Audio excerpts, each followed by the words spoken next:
Desde tiempos inmemoriales, el ser humano ha sentido una mezcla inquietante de fascinación y repulsión hacia el acto que rompe todos los límites morales: el canibalismo.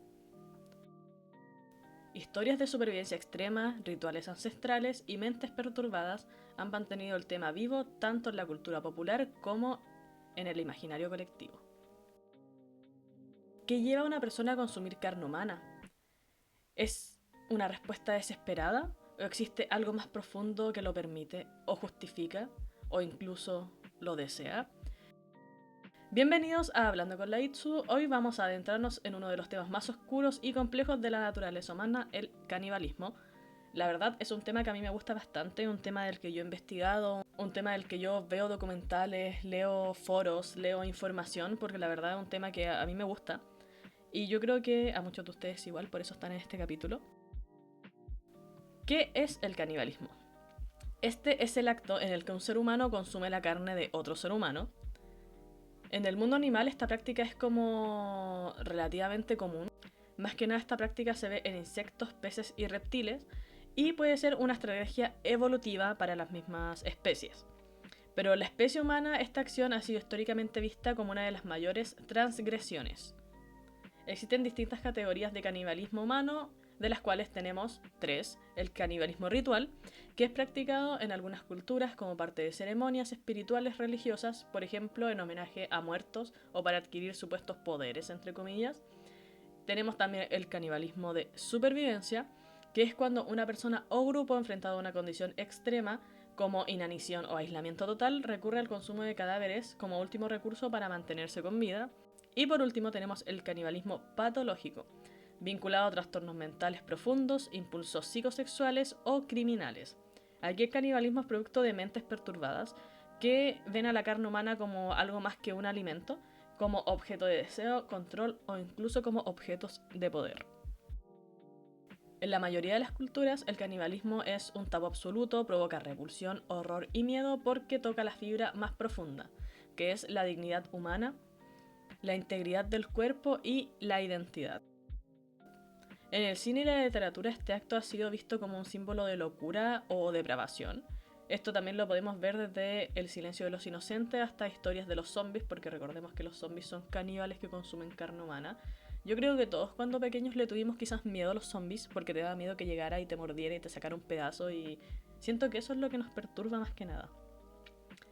Pero sin embargo no siempre esto fue así, porque en algunas culturas consumir partes del cuerpo humano o sobre todo de un ser querido, era una forma de honrarlo. Lo sagrado y lo salvaje a veces se tocan. El canibalismo no surge de la nada, detrás de él puede haber desesperación, creencias o enfermedad mental en este caso.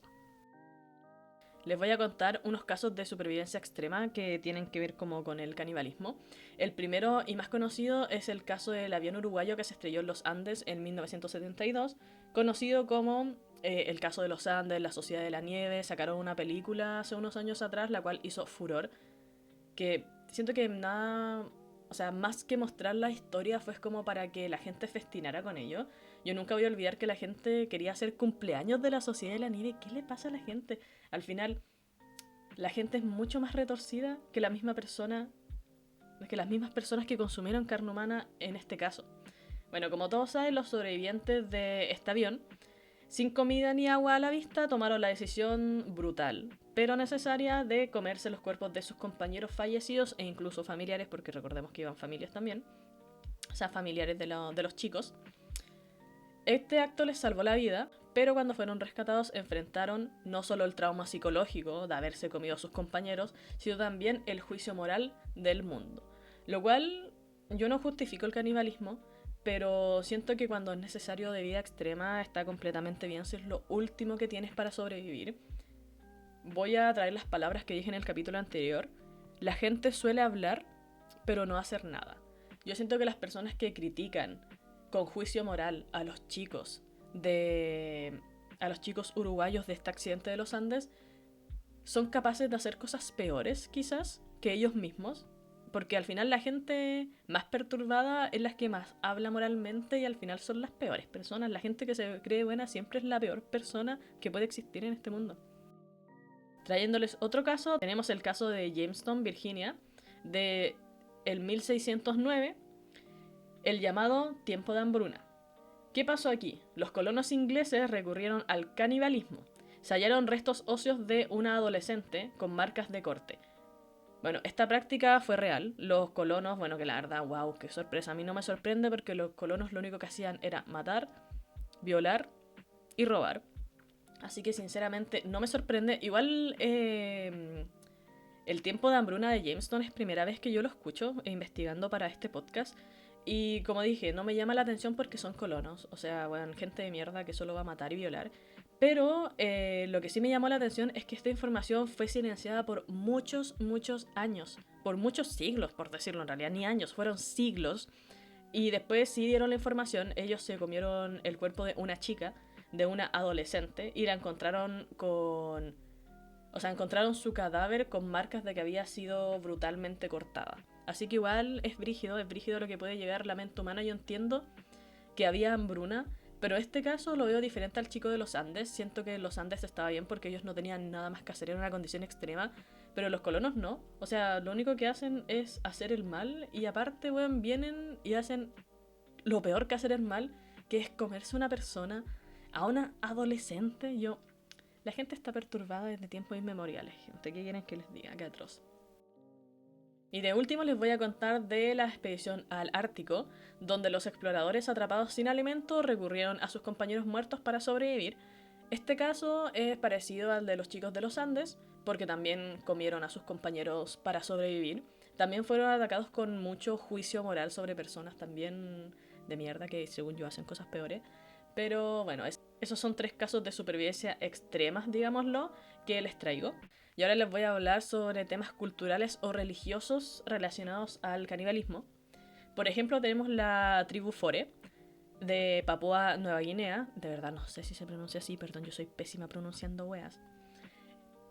Esta tribu practicaba el canibalismo funerario, creyendo que así el espíritu del fallecido vivía entre sus familias. O sea, yo no sé, pues me como a mi hermanito que murió para que esté conmigo siempre.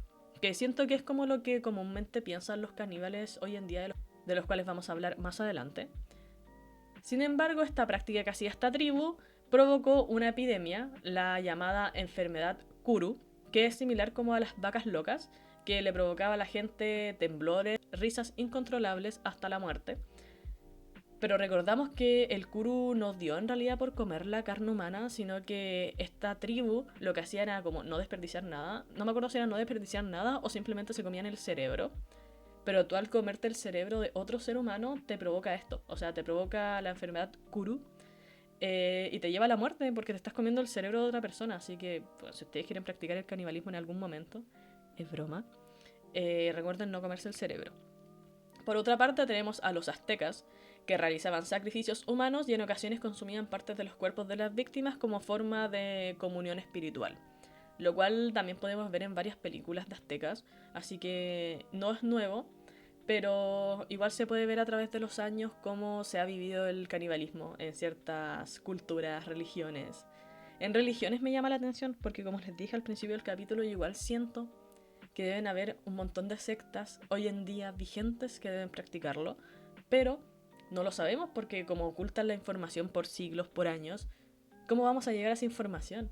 Me gustaría mucho saberlo. Hay muchos temas ocultos en este mundo que a mí me encantaría poder hablarlos, poder descubrirlos. Por eso estoy haciendo este podcast, para hablar todas las tonteras que me gustan. De verdad pido perdón si los capítulos son muy variados, pero de verdad a mí me encanta hablar mucha tontera. Y yo este podcast lo tengo para hablar como todas las cosas que me gustan, así que va a ser un revoltijo de weas que me gustan increíble.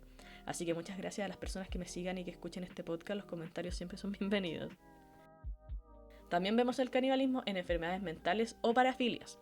En algunos casos el canibalismo es parte de una mente profundamente perturbada, y aquí es donde el canibalismo se convierte en crimen, porque no es por necesidad ni por tradición, sino que es por el deseo, control, placer o locura. Aquí tenemos a algunos caníbales conocidos como Albert Fish, Jeffrey Dahmer, Armin Mewis, Issei Sagawa y Andrei Chikatilo, los cuales estaré resumiéndoles qué hicieron un poco más adelante. En el arte y el cine y la literatura, el canibalismo ha sido retratado como símbolo de locura, barbarie o incluso erotismo oscuro. Basta pensar en Hannibal Lecter, el personaje que fascinó y aterrorizó al mundo con su intelecto refinado y sus impulsos grotescos. La verdad, yo me acuerdo que cuando salió Hannibal Lecter, la gente estaba como muy eufórica y como muy fan de la weá. Yo de verdad no entiendo a la gente porque se hacen fans de estas weá, incluyéndome. O sea, son personas que quieren hacer lo mismo, personas que disfrutan esto, lo disfrutamos porque nos gusta, lo disfrutamos porque es algo que no nos sentimos capaces de llegar a hacer, o simplemente lo disfrutamos porque nos gusta pero no queremos llegar a hacerlo y queremos ver cómo se hace. Son dudas que siempre he tenido y que voy a tener toda mi vida. Ojalá algún día nos den la respuesta a todo esto.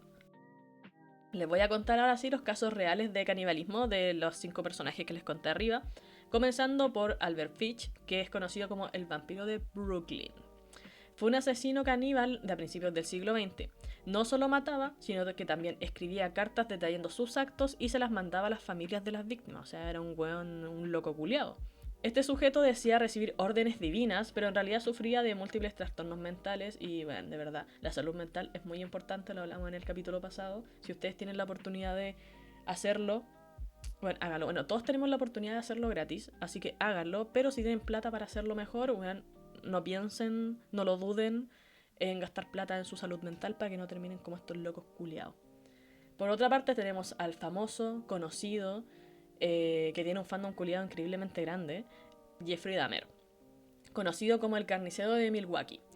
Yo vi la serie de Jeffrey Dahmer en Netflix, creo que era una serie, y no me gustó. Siento que intentaban como blanquearlo, como de purificarlo más de lo que es en realidad. O sea, que al final lo dejaban como, ay, pobrecito, él fue víctima de su familia y por eso terminó como estaba, que lo maltrataban, que aquí y acá, weón, no. El loco mató gente, el loco se comió gente. Puede que se haya tenido un trastorno mental, pero el loco lo hizo. Y no es que porque idolatrarlo o porque sean sus fans, o porque el loco haya sido como entre comillas guapo, idolatrarlo, weón, de verdad, a este loco le llegaban cartas en la cárcel de sus fans. Tenía fans, que es lo peor, pero igual en ese tiempo, bueno, como sabemos, él mataba solo hombres negros, porque recordemos que Jeffrey Dahmer era gay. Y la gente estaba de acuerdo con esto, o sea, como que era como ya, bueno, no importa, mata negros, ¿qué importa? Weón, sí importa, racistas culiados todos, weón, si son racistas, salgan de acá. Nada, mentira. Pero todos son bienvenidos a escuchar este podcast. Yo no estoy de acuerdo con muchos ideales de la gente, pero no sé. Todos son libres de escuchar el podcast, no se vayan. Sigamos. Jeffrey Dahmer asesinó a 17 hombres, recordemos negros, entre 1978 y 1991. No solo los mataba, sino que conservaba partes de su cuerpo y se las comía. Tenía un montón de carne faenada en sus refrigeradores, recordemos, y dormía junto a los restos. Él buscaba dominar completamente a sus víctimas, incluso llegó a taladrarles el cráneo para crear zombies vivientes. Fue diagnosticado con múltiples patologías, incluyendo trastornos antisociales y necrofilia. Que wow, qué sorpresa, no me lo imaginaba. Bueno, a mí de verdad me da mucha rabia el caso de Jeffrey Dahmer porque siento que solo por ser una persona de piel clara y rubio se salió con la suya, siendo que lo podían haber pillado mucho antes. De verdad me da mucha rabia ese caso junto con el de Issei Sagawa, que voy a hablar después de este, porque voy a hablar de Armin Mewis ahora. Perdón si lo estoy pronunciando mal, como dije yo soy pésima pronunciando nombres. Bueno, Armin Mewis es conocido como el caníbal de Rothenburg. Llevó el horror al siguiente nivel, ya que publicó un anuncio en internet buscando a alguien dispuesto a ser comido y su víctima fue Bernd Brains, que aceptó la propuesta de Mewis, dio consentimiento total y Mewis lo asesinó y cocinó su carne. Este caso fue extraño ya que sucedió en Alemania y no existía ninguna ley específica como para condenarlo, al final igual fue condenado por asesinato, aunque igual existía como pruebas, creo que era un video donde Brains decía que él estaba completamente de acuerdo en lo que estaba pasando y que Mewis tenía todo como el consentimiento de él para que se lo comiera. Pero al final igual fue condenado por el asesinato de Brains, porque bueno, igual brígido, igual la gente es brígida. Esto igual se suele ver harto en foros, que igual lo voy a hablar un poquito más abajo, lo voy a hablar un poquito después. Se ve mucho en foros esto de que la gente como que busca gente para complacer sus fetiches. Es algo que siempre ha estado y siento que siempre va a estar. Qué perturbador. Y ahora hablemos del asqueroso, odiado por todos, yo lo odio, Issei Sagawa. Este weón era un estudiante japonés que se fue a estudiar a París y él mató y se comió a una de sus compañeras de clase, una compañera que le gustaba, la invitó a su casa, le disparó con una pistola con silenciador y se la comió. Fue arrestado, pero declarado mentalmente incapaz y liberado años después. Este weón vivió libre y hasta participó en entrevistas y televisión. Recordemos que Issei Sagawa era japonés. Y la gente japonesa igual es media rara, igual como que idolatra weas. Entonces, ¿qué pasó? Este weón en Japón fue visto como un ídolo. ¿Por qué? Porque el loco, bueno, tuvo sexo con el cadáver de su compañera. Entonces, la mayoría de los japoneses en ese tiempo estaban como loquitos por las europeas, que siento que igual pasa harto para los japoneses con europeas o rusas. Entonces lo veían como un ídolo, como una estrella, así como, weón, a pesar de que mató a la weona, ya sí se la comió, pero tuvo sexo con ella, igual como que, el weón bacán. Incluso este loco, aparte de las entrevistas que tuvo y que salió hartas veces en la tele, se volvió como actor porno y grabó mucho contenido de este. Y este contenido se hacía como engañando a las chicas que participaban con él. A ellas le decían así como, no, que tenían que tener sexo con este weón. Y después cuando terminaba la grabación le decían, oye, este weón es caníbal y mató a una persona en París. Y ahí grababan la reacción de las chicas japonesas o las chicas que participaban con él en los videos. Grababan como las reacciones de ellas llorando por el morbo. Porque, bueno, digámoslo, los japoneses son muy fetichistas y muy raros. Podemos verlo también en el capítulo donde hablé del fanservice. Los japoneses son muy, muy fetichistas. Les gusta todo este tema del morbo. Y a este loco lo hicieron famoso por esta weá. Yo de verdad, lo que más me da rabia es que este loco no fue arrestado porque fue declarado mentalmente incapaz. Pero me da rabia. ¿Por qué me da rabia este caso? Porque este weón tenía plata. No él, sino que su papá tenía mucha plata. Y aparte que la persona que lo declaró mentalmente incapaz era amigo de la familia. Entonces como, weón, al final el que tiene plata hace lo que quiere. Me da mucha rabia la gente con plata. Fachos culiados. Nada. Bueno, sí. Perdón. Pido perdón. Y por último tendremos a Andrei Chikatilo, conocido como el carnicero de Rostov. Este sujeto es ruso. Mató y comió partes de al menos 52 víctimas en la Unión Soviética. Su caso, igualmente como el que mencionamos anteriormente, fue ocultado por el régimen durante años. Se vino a saber mucho después lo que hacía este weón. Bueno, yo en este capítulo intenté traerles como algunos casos bien resumidos de estos 5 sujetos porque siento que son los más conocidos. Yo siento que todas las personas que nos gustan estos temas conocemos a estos 5 sujetos. Quise traerlo resumido, ¿por qué? Porque hay muchos podcasts que hablan de ello. Hay muchos podcasts que están dedicados a hacerles capítulos completos solos a ellos. Entonces siento que no es necesario hacerles como un capítulo completo en mi podcast a estos sujetos. Obviamente si ustedes me lo piden de cualquiera de estos 5 sujetos o de otro personaje que les guste, lo voy a hacer. No me voy a cerrar a no hacerlo, pero como les digo, aquí mismo en Spotify, en YouTube o incluso en Instagram pueden encontrar mucha información acerca de estos sujetos y muchos más. Prosigamos. Pero, ¿qué pasa en la mente de un caníbal? Cuando el canibalismo surge por necesidad, el cerebro entra en un modo de emergencia. El hambre extrema puede apagar los códigos morales, porque recordemos que todos tenemos códigos morales. Pero en casos criminales hablamos de otra cosa, es una mente rota. Psicópatas con baja empatía, necesidad de control absoluto o parafilias extremas. Estudios neurológicos han encontrado daño en áreas del cerebro responsables del juicio, la empatía y el autocontrol. En los casos de supervivencia extrema, el cerebro entra en una especie de modo emergencia, como lo decíamos recién. Esto hace que los juicios éticos y morales se desconecten, porque lo importante es sobrevivir, no lo que en realidad estoy haciendo, no lo que en realidad estoy consumiendo. Pero en el caso del canibalismo patológico, hablamos de cerebros dañados porque estudios neuropsiquiátricos han detectado anomalías en las regiones del lóbulo frontal, encargadas del juicio y la empatía, donde estas personas no perciben a sus víctimas como seres humanos, sino que los ven como objetos. O sea, es como, no veo a esta persona como un humano, solo tengo el deseo de matarlo y ver cómo sufre mientras estoy matándolo, porque recordemos que muchos de los casos de caníbales, por no decir todos, son personas que les gusta matar brutalmente a sus víctimas para sentirse con una clase de excitación, quizás no sexual, pero sí adrenalínica, pero muchas veces es sexual. En muchos casos el canibalismo se relaciona con parafilias extremas como el fetichismo por la carne, la necrofilia o el deseo de dominación total, que es lo que hablábamos recién. En palabras simples, el canibalismo puede ser tanto como el último recurso como una expresión de locura. Les traigo aquí algunos datos curiosos sobre el canibalismo, y aunque a ustedes les parezca extraño, la carne humana no es tan nutritiva como la carne de los animales, ya que es baja en calorías y su consumo puede provocar graves enfermedades como el kuru, pero recordemos que el kuru se provocó por el consumo del cerebro de estas personas. La verdad no recuerdo muy bien la información, debería haber investigado más antes de hacer este capítulo. Bueno, también por otro lado, lo que les mencionaba adelante, existen foros de internet que son muy oscuros, donde hay gente que discute, fantasea o incluso ofrecen ser víctimas voluntarias, aunque muchos de estos casos no pasan del rol, o sea, un simple rol, un juego de personas fascinadas con el canibalismo para excitarse. Hay algunos que se han cruzado la línea para hacer un crimen real. Porque recordemos que la gente está loca y yo siento que internet es un foco de la locura total, sinceramente. Uno no sabe lo que se encuentra en internet.